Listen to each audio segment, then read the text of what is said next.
J'ai trouvé un petit oranger. Ah bon? C'est toi qui l'as mis là? Non. Sûrement que quelqu'un a jeté des pépins d'orange par là. J'ai trouvé le plant que je vais mettre en terre pour le 1er juin. Oh là là! Maman, comment on fait des pépinières? Je ne sais pas. Maman, Vers le Vert a parlé dans une de ses émissions de pépinières. Je vais les appeler. Ah ok, vas-y ma chérie. Ok.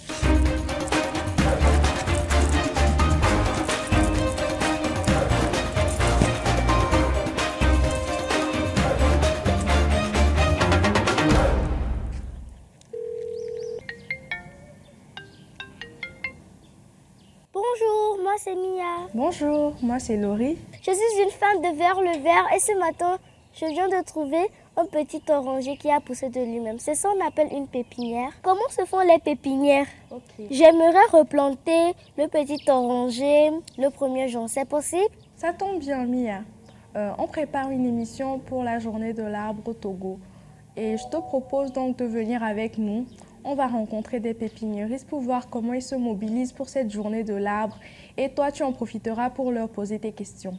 Ça te va? Oui! Ok, à tout à l'heure.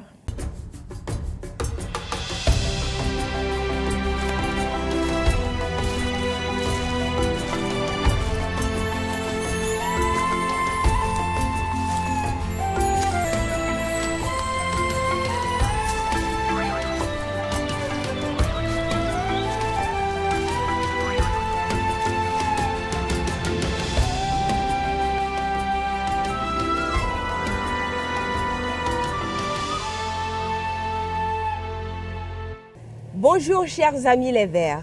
C'est depuis 1977 que le Togo a instauré le 1er juin comme journée de l'arbre. Ceci pour symboliser la lutte contre la déforestation et promouvoir la lutte contre les changements climatiques. Cette volonté de faire du Togo une référence en matière de protection de l'environnement ne s'est pas arrêtée là. C'est pour cela que depuis 2021, le gouvernement a pris une décision, celle de mobiliser 1 milliard de plants à l'horizon 2030. Pour y parvenir, le ministère en charge de l'environnement met les bouchées doubles pour mobiliser plus de personnes autour du reboisement, spécialement celui du 1er juin 2022. Comment se prépare justement cette campagne de reboisement? Quelles sont les ressources mobilisées pour sa réussite? Nous en parlons dans cette émission. Et pour en parler, nous sommes avec le directeur régional de l'environnement et des ressources forestières de la Maritime, commandant Mangola Blaisa. Bonjour commandant. Bonjour madame. Le 1er juin 2022, c'est dans quelques jours. Pour cela, il faut mobiliser des pépinières. Dites-nous pourquoi est-il important de mobiliser les pépiniéristes pour le 1er juin? L'initiative du gouvernement de planter 1 milliard de plants à l'horizon 2030 mérite des préparations en vue d'atteindre cet objectif. Pour planter 1 milliard de plants d'ici l'horizon 2030, il nous revient de planter chaque année 100 millions de plants. Pour planter effectivement ces 100 millions de plants, il revient à produire en pépinière alors 100 millions de plants. Pour le faire, le ministère de l'Environnement ne peut pas seul, avec les structures déconcentrées, produire les 100 millions de plants. C'est pourquoi il est important que les pépiniéristes que le ministère a eu à former sur l'ensemble du territoire, que ce soit les coopératives de pépinières ou les pépiniéristes individuels, puissent accompagner cette initiative en produisant également les plants en pépinière. Donc, dans cette initiative, les pépiniéristes sont des acteurs clés pour l'atteinte de l'objectif. Okay. C'est pourquoi il faut les mobiliser pour produire les plants en pépinière, pour que, dès le début du reboisement, les plants puissent être disponibles pour le reboisement. Okay. Quels plants ont été recensés cette année pour le reboisement? Dans les pépinières, cette année, comme par les années passées, il y a une diversité de plants produits sur le plan national. Vous savez, le Togo a 5 zones écologiques. Et à chaque zone écologique correspondent des essences forestières bien adaptées à la zone écologique. Ainsi, nos productions en pépinière tiennent compte de ces zones écologiques.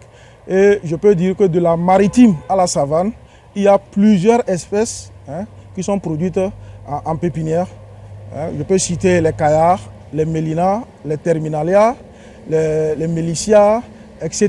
Plusieurs essences qui ont été produites pour la campagne de reboisement 2022. Qui sont les pépiniéristes avec qui vous travaillez? La collaboration entre les pépiniéristes et le ministère de l'Environnement date de très longtemps. Aujourd'hui, pour faciliter les rapports, on a organisé les pépiniéristes en coopérative pour pouvoir faire des contrats avec eux en termes de plans à mettre à disposition de l'administration forestière et faciliter également le transfert des moyens financiers.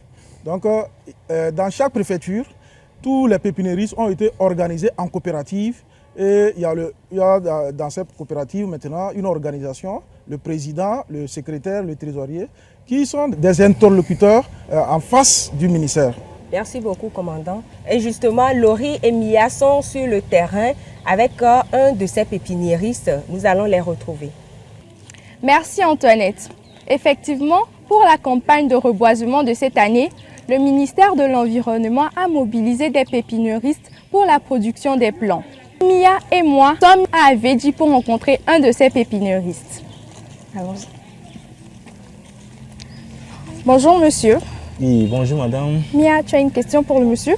Oui. Comment on fait une pépinière? Pour faire la pépinière, c'est tout un processus qu'il faut suivre. Il faut d'abord disposer du terrain, là où il faut faire cette pépinière-là. Et savoir quelles graines utiliser. Aller donc à la recherche de ces graines-là et les rechercher, venir les trier, les traiter parce qu'il y a des pré-traitements qu'il faut faire, traiter correctement ces graines-là avant de passer à ce que nous appelons le semis. Et le semis, ça se fait dans le germoir. Il y a un dispositif qu'on met en place. C'est dans ce germoir-là qu'on fait les semis de ces graines bien traitées. C'est le germoir. Et vous avez les planches de semis. Parce que les graines, on doit passer par le semis de ces graines d'abord. Et ces graines ont besoin de l'ombrage. Ils ne doivent pas être frappés directement par les rayons du soleil. Donc c'est pour ça qu'il faut ce germoir pour pouvoir les protéger. Et c'est après que ces graines soient vraiment sorties avec les deux feuilles, qu'on peut les dépiquer maintenant et les repiquer dans les pots contenant les terreaux. Ici, nous sommes dans l'atelier de l'empotage où nous sommes appelés à mettre le terreau dans les sachets qui vont contenir les jeunes plants, les plantules après. Le terreau, c'est le sable, comme ça, mélangé avec du végétal pour pouvoir permettre la germination ou la croissance correcte des plants ou des jeunes plants qui seront mis au sein de ce pot que nous avons. Le sachet comme ça, on met ce que vous voyez là, vous allez appeler ça le sable, mais en jargon technique, ce n'est pas le sable, c'est le terreau qu'on met correctement dans le pot et après on s'en va faire la disposition. Après le dépiquage maintenant des plantules, on vient repiquer dedans pour pouvoir maintenant espérer la croissance des jeunes plants. La pépinière a plusieurs ateliers. Ici, nous sommes à l'étape de la disposition des pots. Les pots que nous avons vus de l'autre côté où on faisait l'empotage, on mettait le terreau dans les sachets d'empotage. Après cette étape, on vient maintenant faire ce que nous appelons la disposition. Elle consiste à bien ranger les pots que nous amenons afin de pouvoir faire le repiquage facilement. S'il vous plaît, pourquoi avoir pris cette initiative de création de pépinières? Les jeunes que vous voyez ici sur le site sont des jeunes engagés et dévoués, réunis au sein de l'association Jeunesse en Mission pour le Développement. Et l'association Jeunesse en Mission pour le Développement suit toujours tout ce que le gouvernement fait et essaie d'apporter son plus pour l'aboutissement des initiatives gouvernementales. Et donc, pas plus que l'année passée ou l'année dernière, le gouvernement a annoncé une politique forestière qui est d'atteindre 1 milliard de plants d'ici 2030. Tout de suite à la GMD, nous nous sommes dit qu'est-ce que nous pouvons faire dans cette lutte et est-ce que nous allons nous mettre dans la danse pour venir aussi planter uniquement les plants. Pour planter les plants, il faut avoir les produire. Comment est-ce que nous pouvons avoir ces plants-là facilement? C'est en cela que nous sommes rapidement approchés du ministère en charge de l'environnement avec ces démembrements qui ont tout de suite accepté notre demande d'aller nous faire former sur les techniques de production des plants au Centre national des semences forestières de Davier. Donc au bout de notre formation, il nous revient d'être vraiment responsables et de prouver à nos formateurs et au ministère. Nous avons eu une formation de qualité D'où l'initiative ou la mise en place de cette pépinière que vous voyez ici, que nous avons commencé donc les travaux. C'est dans la droite ligne d'accompagner les efforts du gouvernement à atteindre sa vision forestière d'ici 2030 qui est de mettre en terre 1 milliard de plants.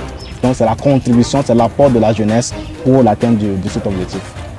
Merci monsieur. Merci beaucoup, merci pour nous avoir visité sur le site ici.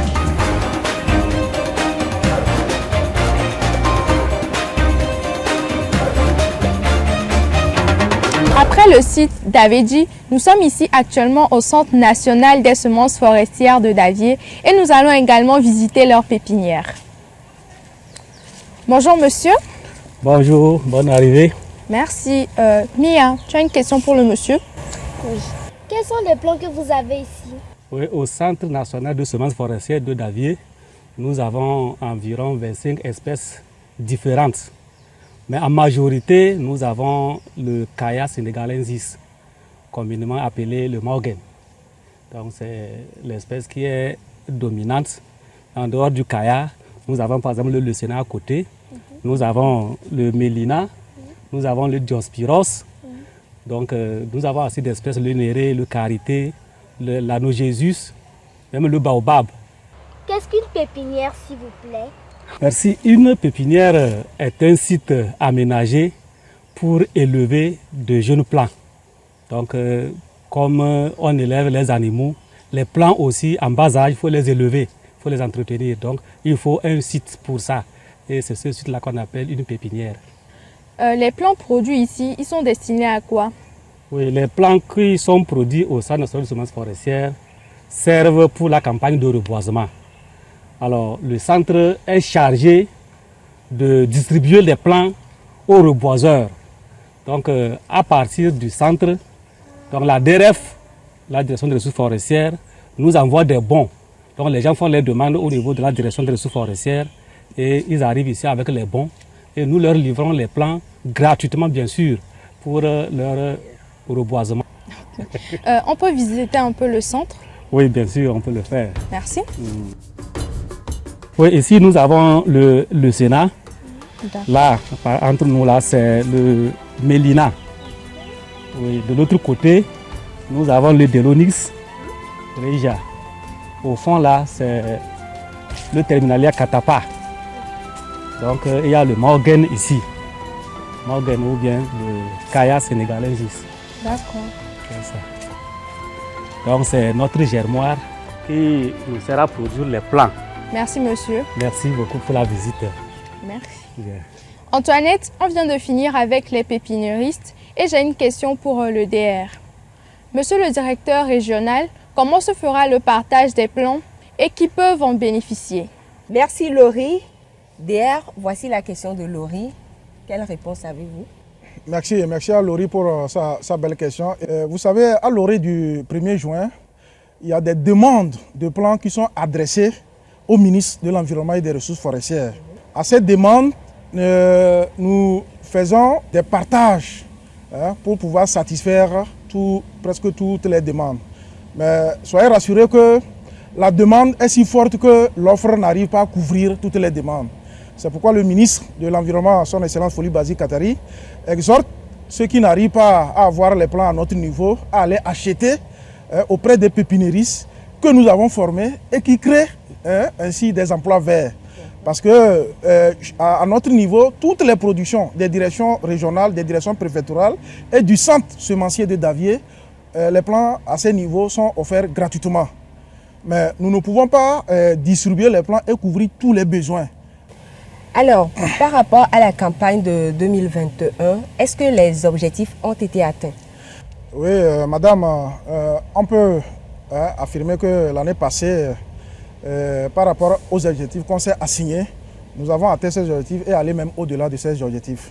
Il faut voir ces objectifs en termes de mobilisation de tous les acteurs qui ont pris part à la campagne de 2021, à la mobilisation des terres, à la mobilisation des ressources financières. Donc au bilan, on s'est rendu compte que la participation a été très active, l'engouement a été au-delà de nos ententes et que les cibles fixées ont été dépassées. Nous espérons cette année également puisqu'il est question de planter 100 millions de plants, atteindre cet objectif pour être dans la logique d'atteinte de l'ambition décennale du gouvernement. Okay. Je le disais tantôt que le 1er juin, c'est dans quelques jours. Dites-nous, commandant, comment va se dérouler cette campagne? Comme par le passé, le 1er juin de cette année également va servir de lancement de la campagne nationale de reboisement. Donc, les plus hautes autorités vont lancer la campagne le 1er juin, mais quitte à nous de continuer par reboiser pendant au moins 3 mois jusqu'à fin septembre pour atteindre l'ambition décennale. Donc, les préparatifs vont bon train et les plans sont produits, les sites de lancement sont identifiés de concert avec les préfets et les maires au niveau de chaque préfecture. Donc tout le monde est mobilisé alors? Tous les acteurs doivent être mobilisés parce que la cible à atteindre est énorme et pour la réaliser, seuls les forestiers ou seul le ministère de l'Environnement ne saurait réaliser cette cible. Okay. C'est pourquoi le ministère de l'Environnement, à travers le ministre, fait des sensibilisations pour la mobilisation des acteurs, pour la mobilisation des ressources financières et pour la mobilisation des terres. Avec la décentralisation aujourd'hui, il y a l'implication des maires, des communes.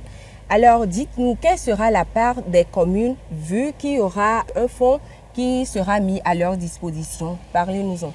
Notre ministre qui a l'habitude de le dire, que la décentralisation au Togo nous offre aujourd'hui une très belle occasion.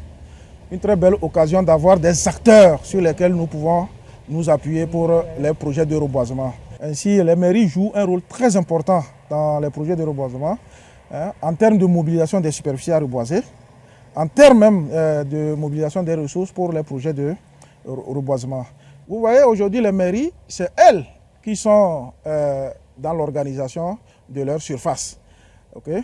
Donc, que ce soit les directeurs préfectoraux, que ce soit les directeurs régionaux, que ce soit tous les acteurs, on se tourne toujours vers les mairies et on travaille la main dans la main par rapport à la mobilisation des plants, par rapport même à la production des plants, parce qu'aujourd'hui, on les exhorte à avoir des pépinières communales. En termes d'appui également, le ministère a innové cette année, a innové vu que nos communes sont des communes récentes et qu'elles ne disposent pas encore suffisamment de ressources pour faire des projets de reboisement.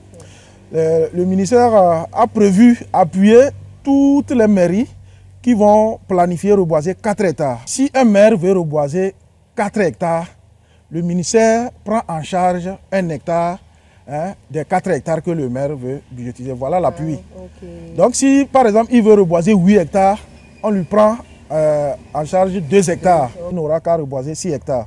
Voilà un peu l'appui qui est planifié et qui sera mis à la disposition des mairies. Oui, commandant, pour reboiser, il faut justement des terres qui vont accueillir ces plants. Dites-nous comment se fait la mobilisation de ces terres.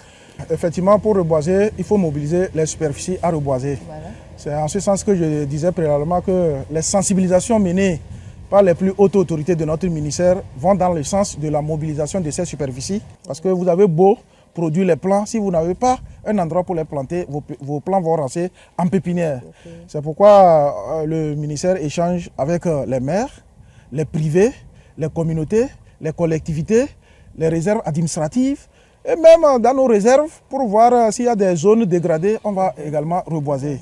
Donc la mobilisation des terres est un préalable au reboisement. Il y a également cette cartographie. On a pris soin de faire une cartographie de la disponibilité des terres. Et aujourd'hui, cette cartographie nous permet de voir où est-ce qu'il y a la disponibilité des terres, où est-ce qu'on peut reboiser, où est-ce qu'on peut faire mener des projets de reboisement. Merci beaucoup, commandant. Nous allons retrouver Rachel avec son invité qui vont nous parler de la préparation des terres.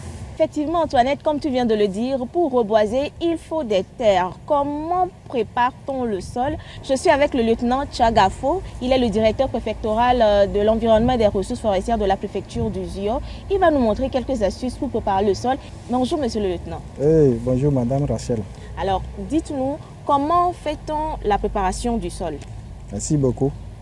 Pour mettre en terre les plants, les préalables à suivre, tout d'abord, il faut faire le défrichement de ce sol ou l'entretien du sol. Quand on finit de faire l'entretien du sol, nous procédons au piquetage.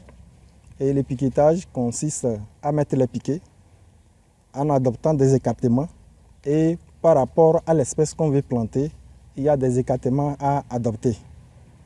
Une fois on finit de faire le piquetage, on fait la trouaison. Et là, une fois on finit de faire la trouaison, on procède maintenant à la mise en terre de ces plants. Mais lorsque, entre-temps, il n'y a pas de piquet, on peut se servir du cordeau.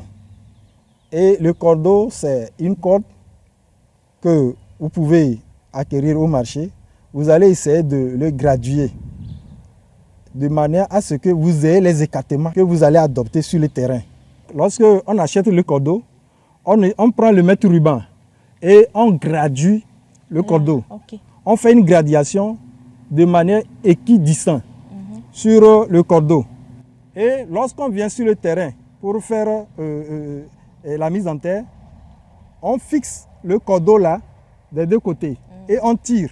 Si vous avez, en exemple, une plantation de terre comme ça à le faire, où souvent nous adoptons des écartements de 2 mètres, 2 mètres, vous pouvez déjà graduer votre cordeau là, faire 2 mètres, 2 mètres, 2 mètres sur le cordeau. Et comme ça, quand vous venez, vous tendez la corde, on essaie de matérialiser le sol à des endroits où le cordeau a été gradué. D'accord. Oui.